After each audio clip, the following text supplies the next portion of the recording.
Good morning ninth class. मैंने आपको exercise 2.2 कराई थी। आज मैं आपको 2.3 करा रही हूँ, जिसमें आपने दो मेथड पढ़ने हैं, एक रिमाइंडर थ्योरम और एक डिवाइडिंग मेथड, डिवीजन मेथड। ठीक है, तो लेकिन क्वेश्चंस जो आपने रिमाइंडर थ्योरम से नहीं करने हैं। मैं डिवाइड मेथड इसलिए प्रेफर कर रही हूँ क्योंकि 10th क्लास में आपको पूरी चैप्टर में डिवीजन करना है।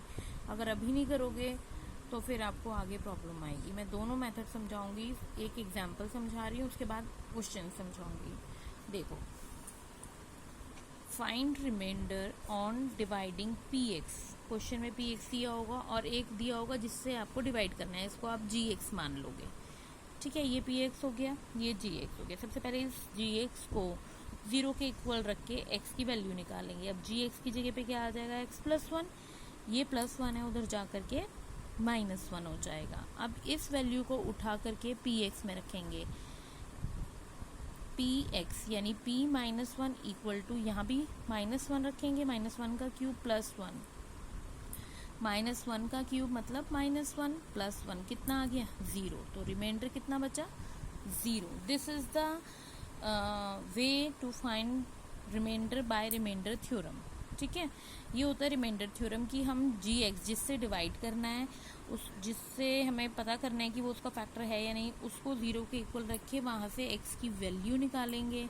जब एक्स की वैल्यू आ जाएगी तो उसको उस क्वेश्चन में रखेंगे जिसका रिमाइंडर निकालना है या ये बताना है कि वो उससे डिवाइड हो रहा है या नहीं, उसमें रखेंगे। अगर पूरा डिवाइड हो गया तो 0 आएगा। दैट मीन्स कि वो उसका फैक्टर, ये जो है ये इसका फैक्टर है, क्योंकि ये 0 आया। अगर यहाँ रिमाइंडर आता तो इसका मतलब ये जो था इसका फैक्टर नहीं था। तो ये था पहला मेथड। और दूसरा मेथड है बाय डिवाइडिंग। देखो, थोड़ा डिफिकल्ट है लेकिन करना आपने यही मेथड है। ठीक है, मैंने फर्स्ट क्वेश्चन के 2 पार्ट कराए हैं, 2 पार्ट आपको बताऊंगी अभी मैं, सेकंड भी कराऊंगी, थर्ड भी। 3 ही क्वेश्चन है। बाकी के बचे हुए जो फर्स्ट पार्ट के 3 क्वेश्चन हैं वो आप इस मेथड से करोगे, ना कि इस मेथड से करोगे। अब फर्स्ट इसी क्वेश्चन को मैं डिवाइड के मेथड से बता रही हूँ। तो डिवाइड में जाएगा ये, और जिससे डिवाइड करना है वो आ गया बाहर। देखो, यहाँ क्या है, एक्स क्यूब, यहाँ क्या है, एक्स क्यूब लाने के लिए इस एक्स को मैं किससे मल्टीप्लाई करूंगी, एक्स की पावर 2 से। तो मैंने किससे मल्टीप्लाई किया, एक्स की पावर 2 से। अगर मैं इस एक्स को मल्टीप्लाई करती हूँ तो कितना बन जाएगा, एक्स क्यूब। इसका मतलब यहाँ मैंने लिखा एक्स स्क्वायर। इस एक्स स्क्वायर को एक्स से मल्टीप्लाई किया, कितना बन गया, एक्स क्यूब। अब ये वाला एक्स स्क्वायर इससे मल्टीप्लाई हुआ तो ये वाला एक्स स्क्वायर 1 से भी मल्टीप्लाई होगा। तो अब जब मैंने 1 से मल्टीप्लाई किया तो एक्स स्क्वायर आया, पर इस क्वेश्चन में कोई भी एक्स स्क्वायर की टर्म नहीं है। कोई बात नहीं है, तो हमने उसको एंड में लिख लिया साइड में। ठीक है, अब हमें करना होता है क्वेश्चन के अकॉर्डिंग माइनस। देखो, इस एक्स क्यूब के पास जो था प्लस था, जो कि शो नहीं हो रहा था, हमने क्वेश्चन को करना है माइनस, प्लस माइनस माइनस। और इस एक्स स्क्वायर के पास भी प्लस था, प्लस माइनस माइनस। जब हम साइन चेंज करते हैं तो ये वाला साइन खत्म हो जाता है। अब इस एक्स स्क्वायर के पास ये वाला साइन है, ये नहीं है। ये तो कटिंग हो गई क्योंकि एक प्लस का था, एक माइनस का था। ठीक है, अब ये वाला एक्स स्क्वायर पहले आ जाएगा और ये 1 उतर जाएगा, और इसके साथ आएगा माइनस का साइन, क्योंकि हम इसको नहीं देखेंगे साइन को, अब जो चेंज होकर आया है उसको देखेंगे, माइनस एक्स स्क्वायर। अब माइनस एक्स स्क्वायर चाहिए आपको, यहाँ तो एक्स है। सबसे पहली बात तो मैं माइनस से मल्टीप्लाई करूंगी, और एक एक्स है और इसको एक एक्स से मल्टीप्लाई करूंगी। माइनस और एक एक्स से मल्टीप्लाई किया इससे, तो क्या बन के आ गया, माइनस एक्स स्क्वायर। हमें यहाँ वो टर्म लिखनी है कि मल्टीप्लाई करके वो टर्म आए जो हमें यहाँ पे दी गई है। ठीक है, माइनस एक्स इंटू एक्स कितना बन गया, माइनस एक्स स्क्वायर। अब ये माइनस एक्स जो है 1 से भी मल्टीप्लाई होगा, minus x into 1 minus x. इधर एक्स नहीं था तो मैंने इसे फिर एंड में लिख दिया माइनस एक्स। अब हम क्वेश्चन के अकॉर्डिंग क्या करते हैं, माइनस। तो देखो, जब मैंने माइनस किया तो ये वाला माइनस और जो मैं माइनस कर रही हूँ वो मिलकर के क्या बन गया, प्लस। और ये वाला माइनस और जो मैं माइनस कर रही हूँ वो मिलकर के क्या बन गया, प्लस। ये साइन खत्म हो गया, अब ये साइन बचा, और ये साइन खत्म हो गया, ये साइन बचा। एक प्लस का एक माइनस का, ये पूरी टर्म कैंसिल। क्या बचा, ये एक्स, इसको पहले लिख लिया, और ये 1।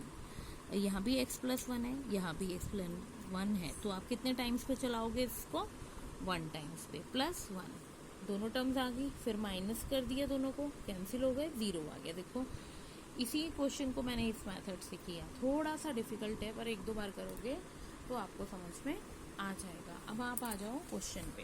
क्वेश्चन नंबर 1 और 2 मैं आपको बता रही हूँ।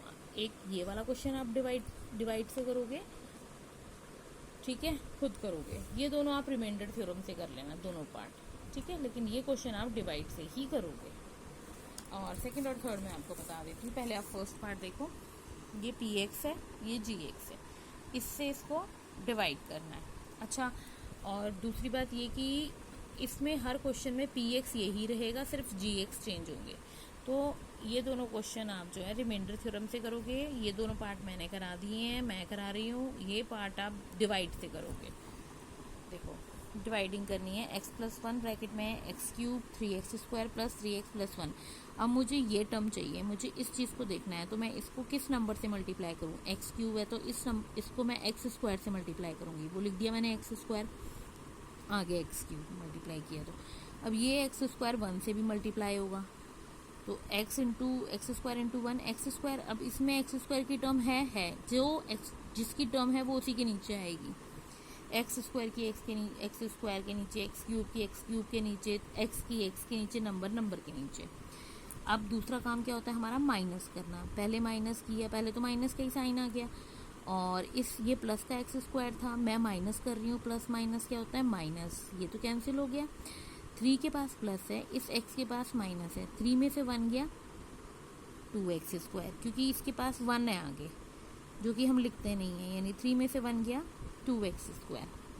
ये 3x और 1 एज इट इज उतार लिया। अब देखो यहाँ x है और मुझे चाहिए 2x², तो मुझे एक 2 से मल्टीप्लाई करना पड़ेगा एक x से, यानी 2x से मल्टीप्लाई करूँगी मैं, और प्लस के साइन से, क्योंकि ये प्लस में था।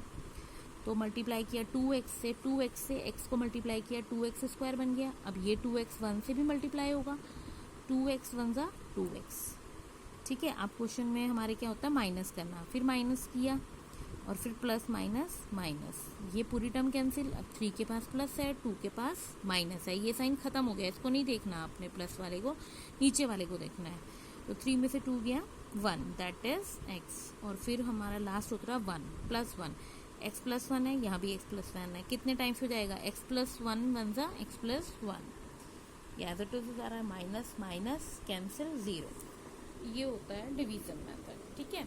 अभी नेक्स्ट पार्ट है x - 1/2। ये gx है, थोड़ा सा डिफिकल्ट है डिवाइड वाला, बाकी कोई इश्यू नहीं है। देखो पहला तो x³ चाहिए, सीधा x² से मल्टीप्लाई कर दिया। अब ये x² - 1/2 से मल्टीप्लाई होगा तो कितना आएगा? -1/2 x²। अब हम क्या करते हैं क्वेश्चन में? माइनस, और ये माइनस माइनस प्लस, ये तो कैंसिल। 3 के पास प्लस है और 1/2 के पास, अब 3 और 1/2 को प्लस करना है, तो कैसे करोगे? देखो 3 और 1/2 ऐसे ही नहीं प्लस हो जाएंगे, 3/2 एलसीएम लेके प्लस होंगे, साइड में रफ में करोगे आप। 2 3 = 6, 1 1 = 1, 6 + 1 7/2 x²। सॉल्व करके कितना आया? 7/2 x², वो लिख दिया आपने। ये 3x और 1 एज इट इज उतारा। अब आपको चाहिए, यहाँ x है, आपको चाहिए 7/2 x², तो आप किससे मल्टीप्लाई करोगे? 7/2 एक x से मल्टीप्लाई करोगे, ठीक है। 7/2 एक x यहाँ है, तो वापस यही आ गया 7/2 x²। अब ये 7/2x इससे भी मल्टीप्लाई होगा, कितना हो जाएगा? 7 1 = 7, 2 2 = 4, -7/4x। ये देखो मैंने इधर करके दिखाया है, ठीक है। अब ये तो फिर माइनस, और ये माइनस माइनस प्लस, ये कैंसिल। 3 और 7/4 को प्लस करना है, फिर से एलसीएम लेंगे 3 और 7/4 का, ये नीचे 1 है, 4 3 = 12, 1 7 = 7, कितना आ गया? 19/4x, यानी 19/4x प्लस 1। अब क्वेश्चन में x तो है यहाँ पर, 19/4 नहीं है, यानी मैं प्लस 19/4 से मल्टीप्लाई करूँगी। 19/4x आ गया। अब ये 19/4 -1/2 से भी मल्टीप्लाई होगा, 9, ये कितना आ जाएगा? -19, 4 2 = 8, -19/8। अब हम क्या करते हैं क्वेश्चन में? माइनस, ये माइनस और ये माइनस माइनस प्लस, ये फिर पूरी टर्म कैंसिल। 1 और 19/8 दोनों को हमें प्लस करना है, 1 और 19/8। फिर से एलसीएम लेकर के 8 1 ज़ा 8, 19 1 ज़ा 19, 19 और 8 27/8 इज द रिमाइंडर। ये दो क्वेश्चन मैंने आपको करा दिए हैं। क्वेश्चन थर्ड जो है ये भी डिवीजन मेथड से ही करोगे, इसका थर्ड पार्ट। फोर्थ और फिफ्थ आप रिमाइंडर से कर लेना, ठीक है। अब देखो question number 6, find the remainder when this is divided by x minus a। Remainder बताना है, ठीक है। ये px हो गया, ये gx हो गया, x माइनस a से हम इसे डिवाइड कर रहे हैं। तो देखो यहाँ एक्स क्यूब चाहिए, पहला एक्स स्क्वायर से मल्टीप्लाई कर देंगे डायरेक्ट। अब ये एक्स स्क्वायर माइनस ए से मल्टीप्लाई होगा, कितना बन जाएगा माइनस ए एक्स स्क्वायर। फिर हम करते हैं माइनस और फिर करते हैं माइनस माइनस प्लस, ये भी कैंसिल, ये एक प्लस का हो गया और एक माइनस का, ये भी कैंसिल। फिर हमने 6x माइनस ए उतारा, ठीक है। यहाँ पर x है और यहाँ 6x है, तो इसको किससे मल्टीप्लाई करेंगे, 6 से, प्लस 6 से मल्टीप्लाई किया, 6 को x से मल्टीप्लाई किया 6x, 6 को a से मल्टीप्लाई किया, ये माइनस और ये प्लस, प्लस माइनस माइनस यानी माइनस 6a, ये कैंसिल। फिर माइनस और ये माइनस माइनस प्लस, ये पूरी टर्म कैंसिल। 6 के पास हो गया प्लस का साइन और a के पास हो गया माइनस का साइन। देखो ये हो गया 6a प्लस का साइन और ये हो गया माइनस का साइन। 6 में से 1 गया, 5a इज द रिमाइंडर। अब इसी तरीके से लास्ट क्वेश्चन नंबर थर्ड है, check whether 7 + 3x is a factor of this और नॉट। उन्होंने ये बोला है कि ये बताइए कि क्या 7 + 3x इसका फैक्टर है या नहीं है। अगर फैक्टर होगा तो रिमाइंडर 0 नहीं आएगा, अगर फैक्टर नहीं होगा तो रिमाइंडर 0 आएगा। तो ये क्वेश्चन आप खुद करोगे बाय रिमाइंडर थ्योरम।